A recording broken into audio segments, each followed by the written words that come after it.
Hello and welcome back, adventurers.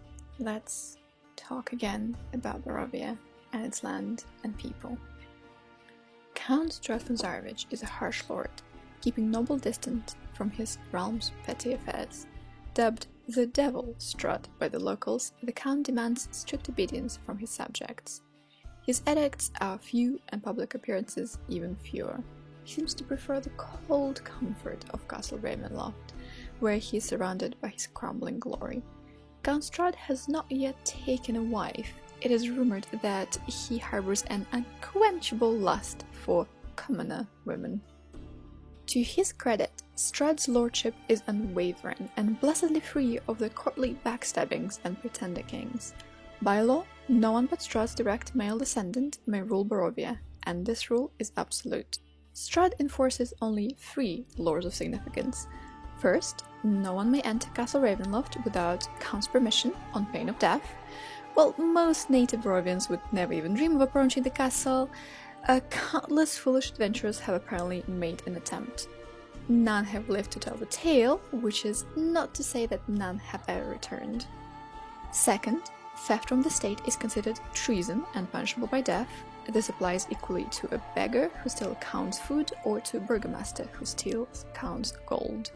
And finally, Strahd decreed that the lives of the Vistani are protected by state. Any who spill Vistani blood forfeit their own lives.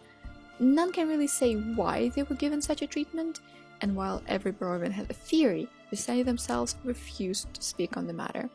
But I can assure you, Vistani are Strahd's eyes and ears, and all of us should be careful what we say or do in front of them.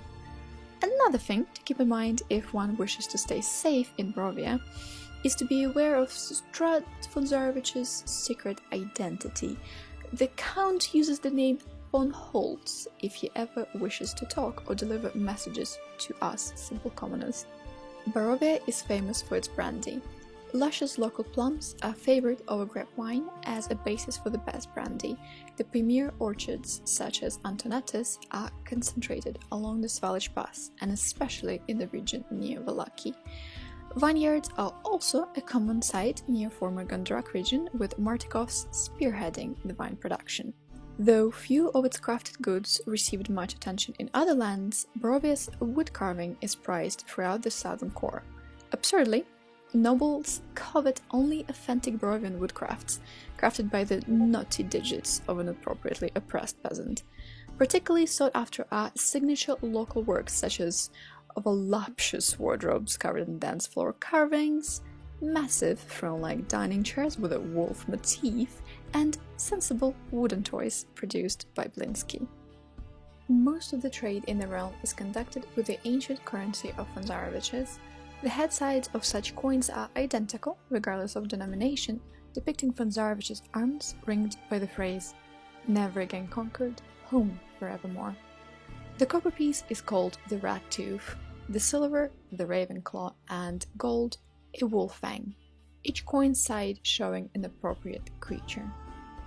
Now, fellow adventurers, let me tell you where you can find a warm meal, and where this meal will come with strings attached. Kresk is situated at the northwestern border of Barovia. Remnants of Turk occupation persist here in crumbling traces of their architecture and scrolled graffiti from their blasphemous holy book. Perhaps most conspicuously, a towering Turk minaret, known as the Needle of Gaddar, dominates the village's square. The structure's purpose is unknown, same with the fact why Strahd allows it to remain. The cult of Morning Lord maintains its largest temple in Kresk, the Sanctuary of First Light. The sanctuary also houses the Hands of the Dawn Healer, mummified hands of the Morning Lord's first high priest, said to heal anything, including lycanthropy. The renowned Red Vardo traders, headed by Jacqueline Montari, have made a reputation as ruthless finders who can recover lost or stolen cargo, object, or even people. Their methods are closely guarded, and many suspect them of underworld dealings, but the truth might be even worse. See, their leader lives under a shadow of a bizarre Vistani curse. Jacqueline established the Red Vardo traders to assist in her perpetual hunt for her original head, the whereabouts of which remain a mystery.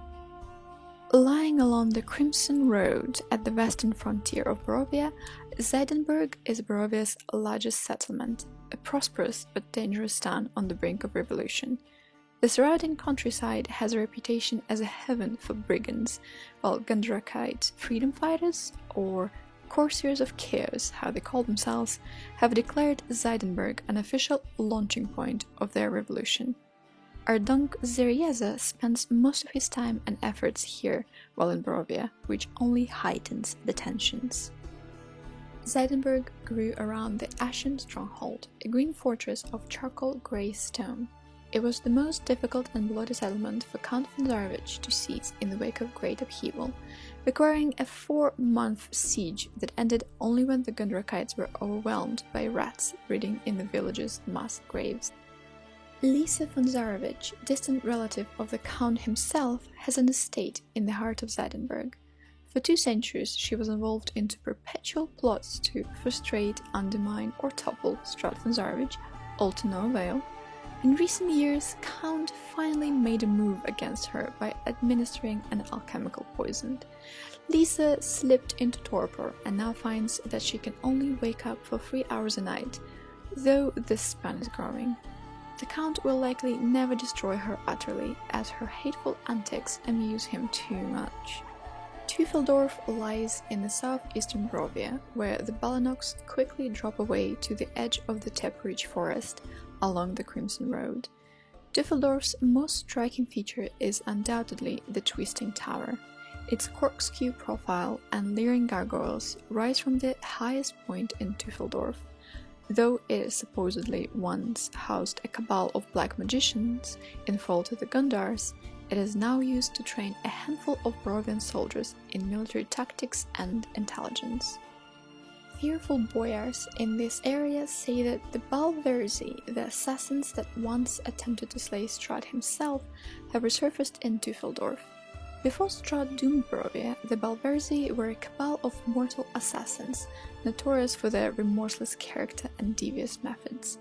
When Barovia was ensnared by the Dark Powers, a handful of low-ranking assassins became trapped in the realm of dread.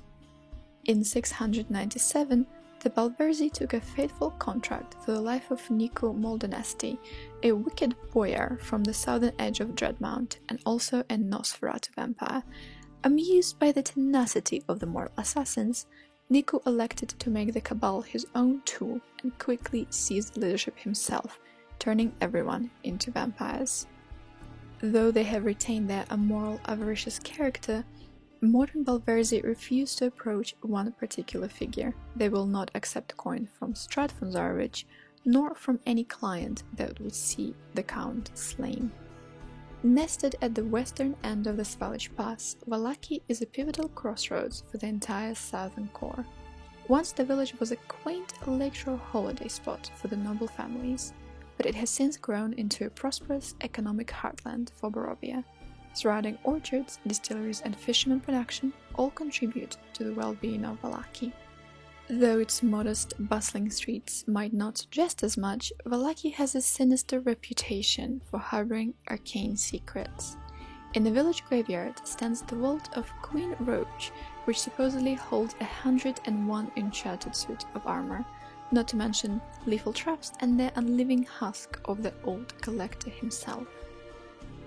The village of Barovia is arguably the realm's bleakest settlement. Crouched under the looming shadow of Castle Ravenloft, the village marks the eastern end of Svalich Pass and serves as an unnatural toll station for travelers on the old Svalich Road. Known locally as the Devil's Descent, the road twists back and forth as it drops in its approach to the village from the east and offers a remarkable view of the valley below. To the west, the Zer Falls plunge 1,000 feet to the white waters below, accompanied by a whistling, echoing downdraft. A perpetual ring of fog encloses the village and its surroundings, bearing an uncanny resemblance to the mists themselves. One can enter the fog freely, but those who leave the village without Strahd's permission die in a horrible, choking fit. Travelers need not despair, however. Opportunistic Vistani can sell an elixir that grants one resistance to the choking mists. The villagers who dwell here are horribly wretched, even for Barovians, plodding through their daily rituals with a hollow look of prisoners. The whole town is wrapped in a palpable, morbid aura, as the fog was a funeral shroud and the citizens the walking dead. There are a few bastions against the dismal atmosphere, among the venerable Blood of the Wine Inn, owned by Martikovs. The inn is the headquarters for one of the most secret and ambitious conspiracies of the realm of dread, the Keeper of the Black Feather. Their goal is nothing less than the destruction of Strahd von Zarevich, whose vampiric nature the Keepers know. Most members of the Keepers are noble Barovian men and women, unable to suffer Count's tyranny any longer. The leadership, however, is filled with natural and afflicted were-ravens. The Keepers of the Feather sadly help the enemies of Strahd to stop him for good.